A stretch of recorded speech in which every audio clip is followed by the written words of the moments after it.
The other one, I guess, is sort of similar along this line. We all create our own reality 100% of the time, right? No exception. No exception. Not ever.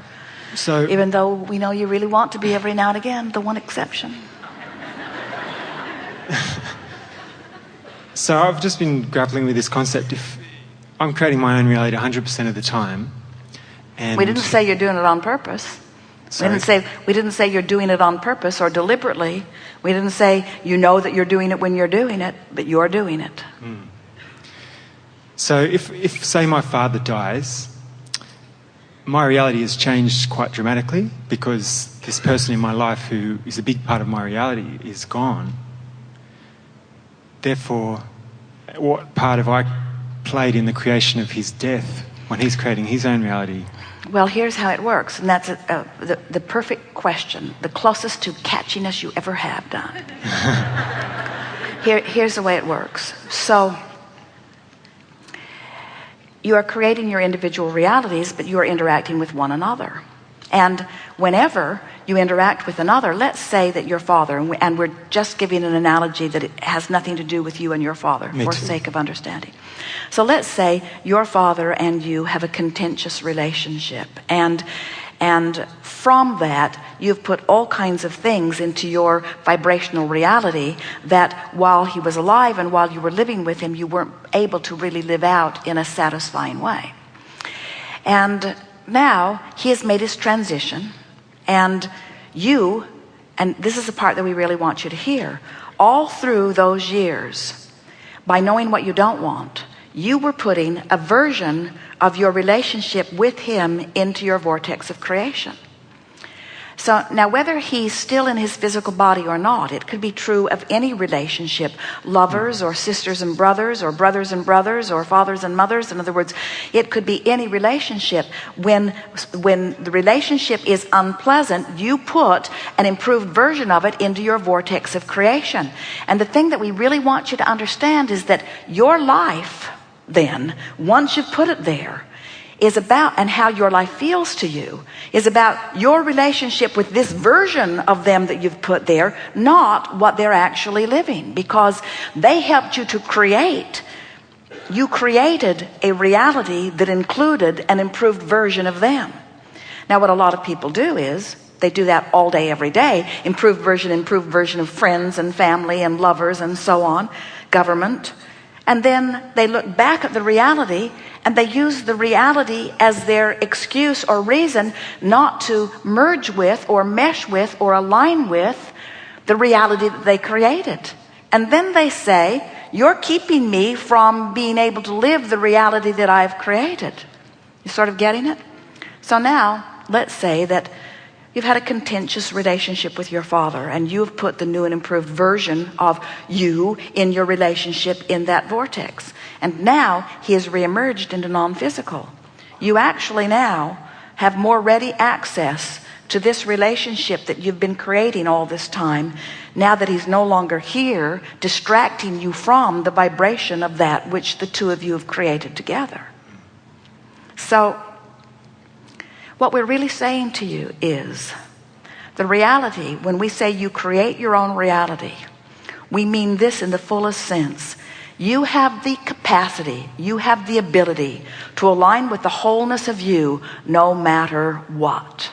And when you do, the reality that you are living in any moment in time is blissful.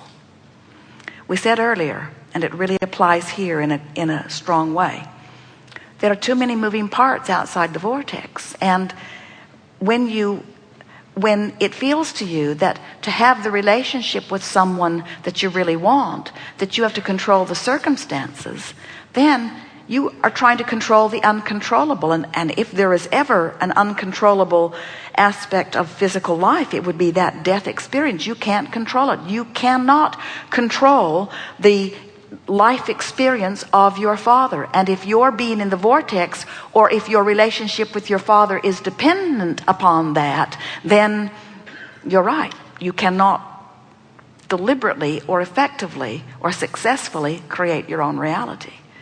Esther discovered that once her parents made their transition, it took her a while to reclaim who they really were, because she could remember who they had been.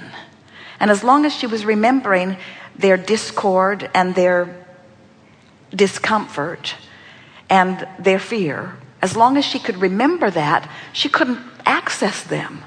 But when she began to remember who they really are, and she began to focus upon who they really are, her relationship with them, once they'd made their transition, was more meaningful, more satisfying, more delicious in every way than it had ever been while they were physically focused. Don't you think that everybody has a version of their family over here in this vortex of creation that's really different from the family that they visit on weekends and so forth? And we want to say to you that the discord, the family discord that you're almost all experiencing, is because that never lives up to that, nor should it. But it's not your job to make that live up to that, which is, Dad, don't die. I create my own reality, and I didn't include you dying, and so you can't do it. You can't make that live up to that. You just make you live up to that by you focusing yourself into alignment with that, you see. And when you can be in this one body, in this one life, in vibrational sync with all that you are, and discover the eternal nature of who you are, and then begin to have the relationship with those people who have lived with you, who have made their transition in new and more fascinating ways than you ever did while you were all banging around here in the physical. Because there is no death. There is no ending to that which they are, you see. It's a flawed premise. It's a really flawed premise to believe that when you die, you're gone from me. People say, I lost my father, and we say, where, at the mall? No, I lost him to death. And we say, well, that's just screwy. You can't lose anybody to death. You cannot be in the vortex, and then you don't have access to anything that's in there. But everybody that you loved who died went to the vortex, and when you get in there, they won't be lost to you. Right. That makes sense. Something more? Yeah, one more thing. I guess it's along the same lines. We all come into this physical time-space reality understanding that we've got this beautiful journey to go on, choosing between the contrast.